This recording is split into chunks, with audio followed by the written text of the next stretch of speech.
Hi, my name is Boris and today we're going to be making some classic house piano chords. We will write the MIDI from scratch as well as design the piano sound ourselves.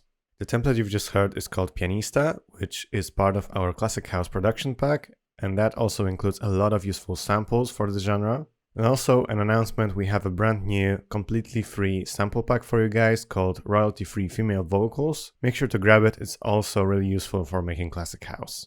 All of the links to the packs will be available in the description.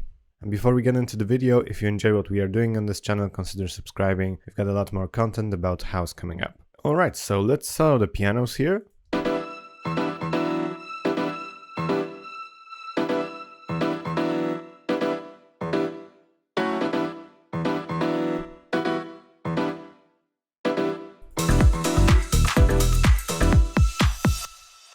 And let's open up another project and make this from scratch. Alright, so what we have loaded up here is just the drum pattern, the bass, and some strings.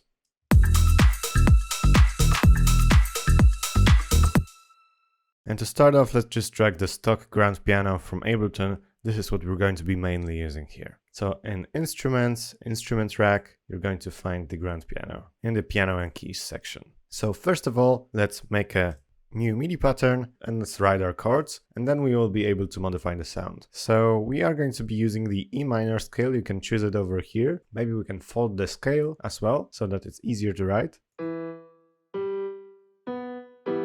This is an E minor chord, and we actually want to start from an E7 chord with the 8th on top.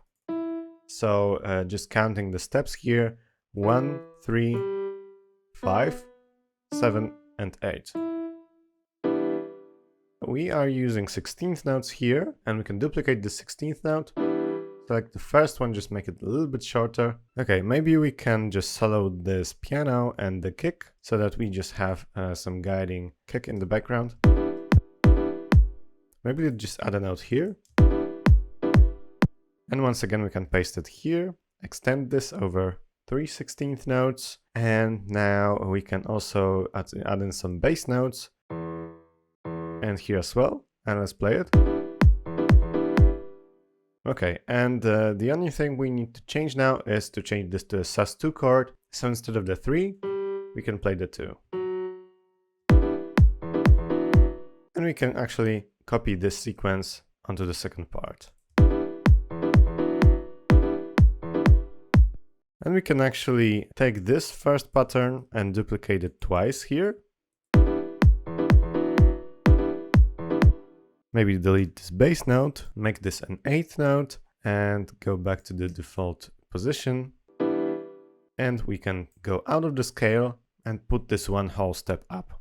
And let's hear what this sounds like.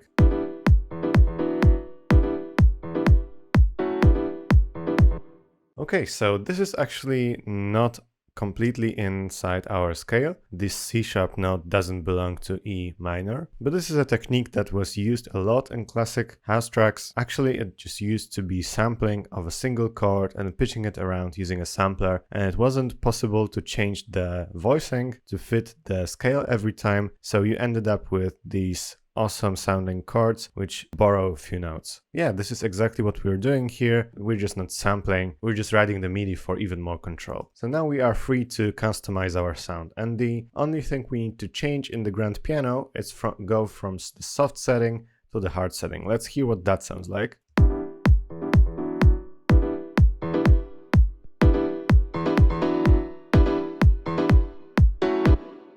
And this knob affects the velocity of the played notes, so we want pretty high velocities in order to make this sound very punchy and energetic. We can decrease the release a little bit as well.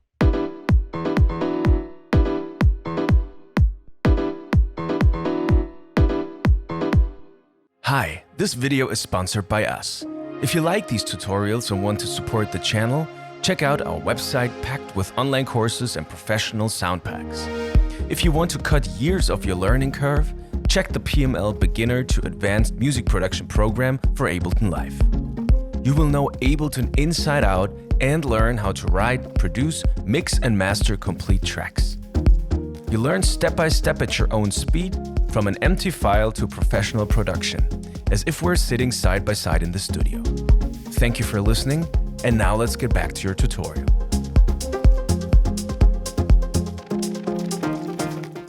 So let's use some effects here. One effect we could use is EQ8.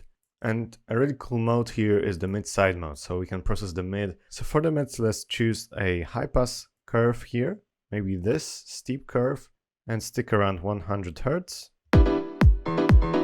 This way we are just cutting some of the very low frequencies. And also let's add a high-pass.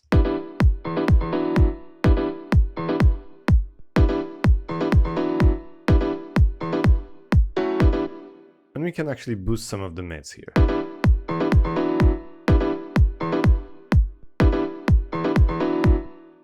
And that sounds a bit more boxy, a bit more lo-fi, but this is what we're looking for with this kind of genre. And we can go to the side mode and here enable the gentle curve, 12 dB per octave curve, and just shave off a little bit of the low end. So let's hear before and after.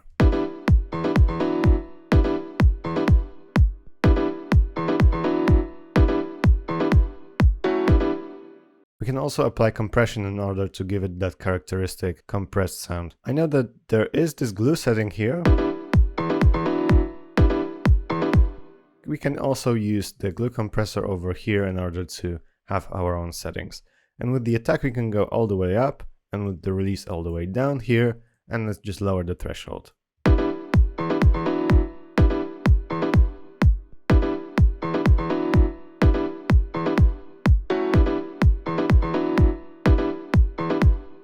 And that sounds great to me. We can boost the makeup a little bit.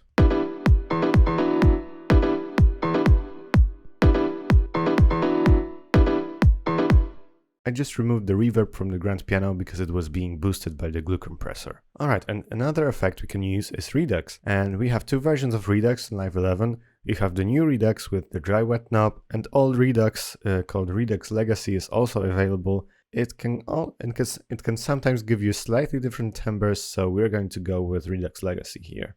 And you can find it if you go to Packs, Core Library Devices Audio Effects Legacy, and you will find it in this folder. And we can just drag it before our EQ because this is quite an intrusive effect and we just want to limit it a little bit with the EQ that we've applied. So let's go to the soft setting here.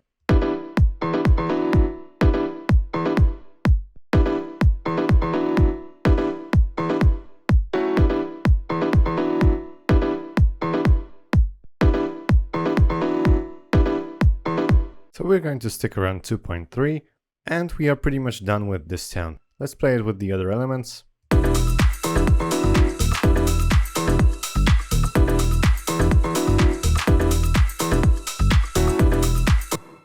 Okay, and we can actually use some other tracks we have set up here to boost the low frequencies, the low notes, and some of the high notes. This one uses some saturation as well as EQing for the low frequencies, and we can just use the bottom notes here.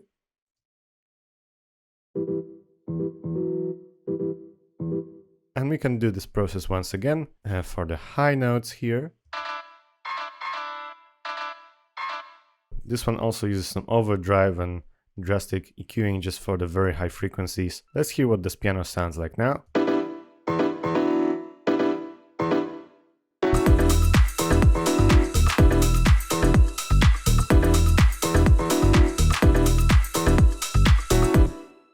In the track we are just adding these layers when there's a drop section to just boost the sound. Let's open up the project once again and let's play this once again in context. To the underground.